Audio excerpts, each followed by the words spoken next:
Hello, this is Pestilman 1951, and I am going to be doing some bone and ivory challenges, and at the end I'll just throw in a few what the whats just for the fun of it here.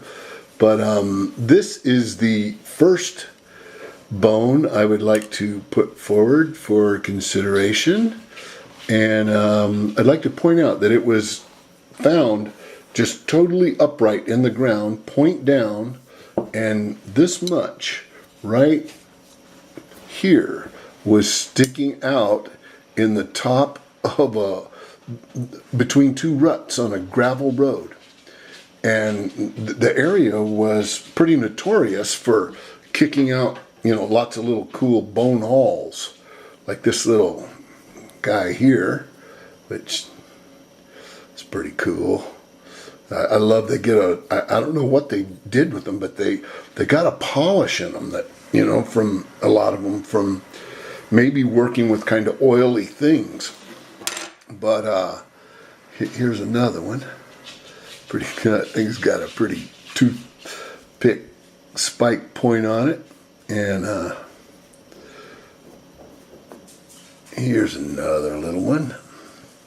Just a little sharpened bone that used as an awl or a pokey thing. And while I'm on right here, this is a antler pressure flaker. Now, I don't know if you can see that good. Let me get you a little contrast here. You see that kind of a bull nose tip that they got out there for, pressing down right on that point there. It's where they press down. Now this here is for doing pretty good sized pressure flaking, and they use these little baby guys here for doing, I'm not getting a good look here, I'm sorry, for getting for doing a little finer finish flaking.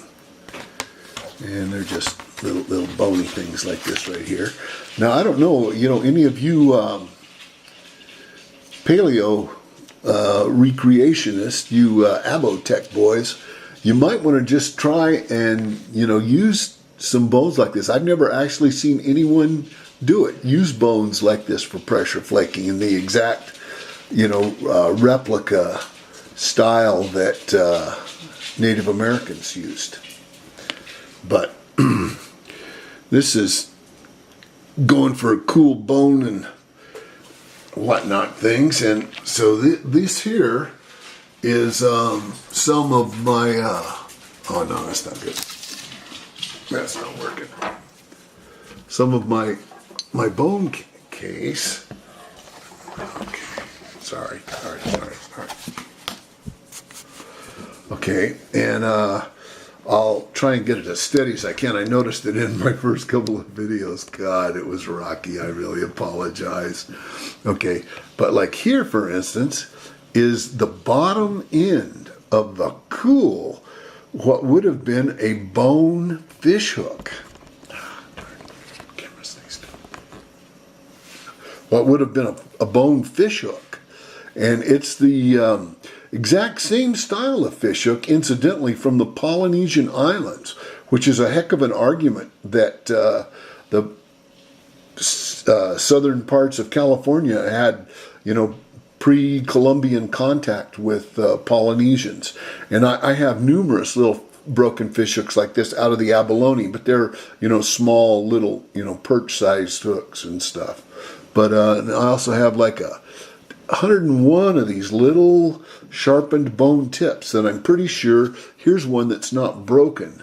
Here's one. See, this was embedded in a marine harpoon, and you can actually see the asphaltum ring from where it was. This is the end over here that was embedded in the opposite direction from which the harpoon was sticking, so that once it went on the animal, it hooked them on there. And the local guys here made plank canoes and went out and harvested large marine mammals like even small whales and whatnot. And out of all of my bone tools, this here is probably the one that I'm most proud of.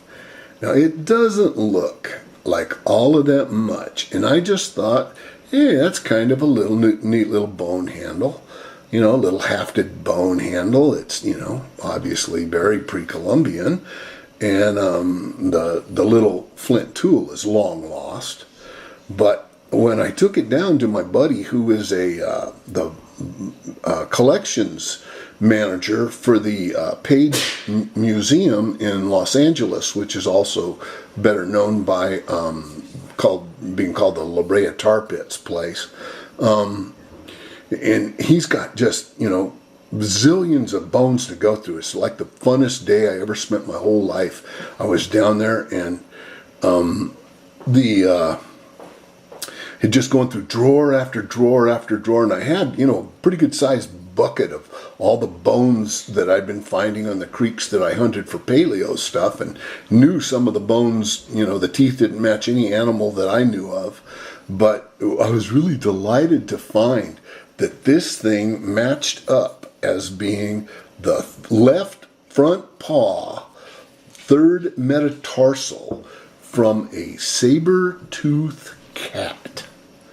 Now, this may not have been the best bone in the world for practical purposes, to make yourself some kind of little picky kind of tool out of. He probably had something similar to like this going on. Darn it. Sorry. I don't want to break it. I better quit while I'm ahead. Put this one in there. Probably had some kind of a process going like, I'm going to quit. Yeah, quit. Shut up. Like this going, but the essence of what he was doing is he was making like a paleo fashion statement. He was saying, do you really want to mess with the guy that kills saber-toothed cats and makes handles for his tools out of their bones? You sure you want to mess with that guy? Because I'm the only one here. That cracks me up when I think about it. Yeah, here's another cool thing here. This is an atlatl spur, that goes on the back end of an atlatl. Some people call them snakeheads, but this one isn't truly a snakehead. Great Basin man just absolutely slaughters us finding these. I don't know how that guy does it, man. He's just awesome. He finds cool snakeheads. This is the only one I've ever found. And the cool thing about it is it's out of mammoth ivory, which, gives it some serious age. And while I'm on the subject of things out of mammoth ivory, here is a bopper, like for doing flint napping, pop, pop, pop, knocking off flakes. And as you can see, both ends of it have taken on some pretty severe damage.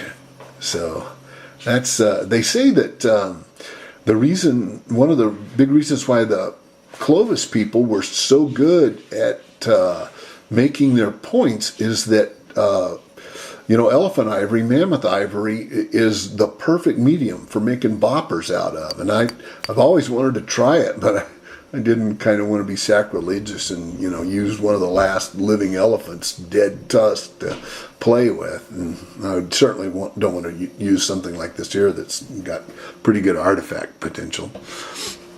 And then, I'm sorry, I'm going to go back to it here. This thing here, I was telling you the story on this thing and I got distracted.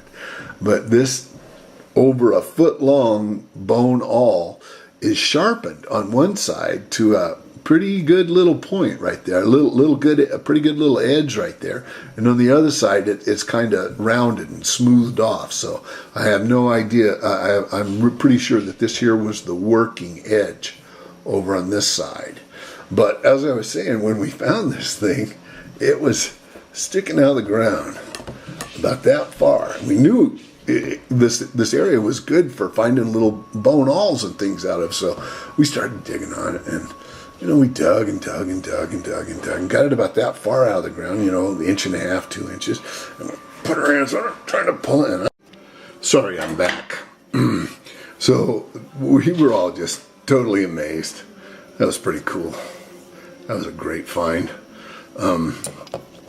Got another pretty wonderful little artifact down here that a lot of people won't recognize right off. But what it is it's a bone foreshaft from in the days of atlatls, when, like, let's say this here was an arrowhead. Instead of a little sharpened bone point, your arrowhead would fit in there, and then this here would fit into the butt of your atlatl spear, and you can see it's the gophers that chewed on it. A large percentage of the artifacts I have came out of gopher mounds. Gophers just love to grab an artifact and use it as like a plow blade to drag it up and then spit it out. Last thing they do is they spit it on top of the mound for me to find when they're done.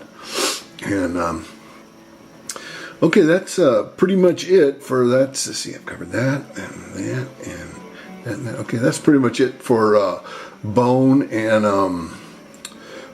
antler and ivory. So now I'm going to go to just a couple of my wild and crazy things here, just to kind of keep someone's attention.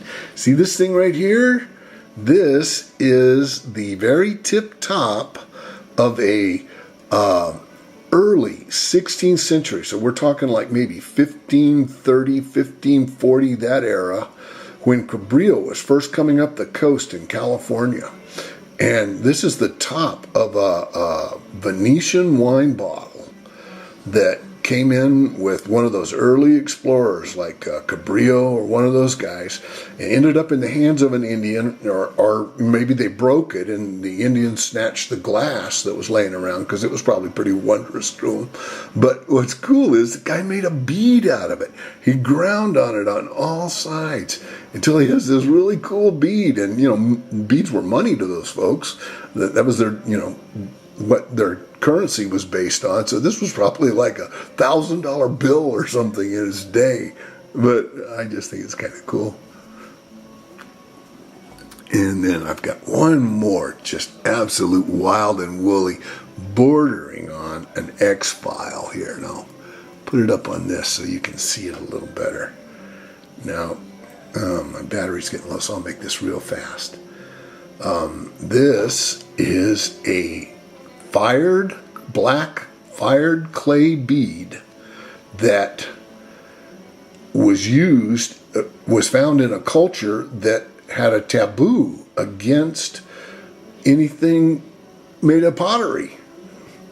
And so it almost looks like a little gray alien head to me. I don't know, does it to you? Anyway, I sent some photos of it to one of those UFO nuts, and he said, nah, it's just a stylized human head, maybe a baby's head. So anyway, that's it. Thanks for your attention.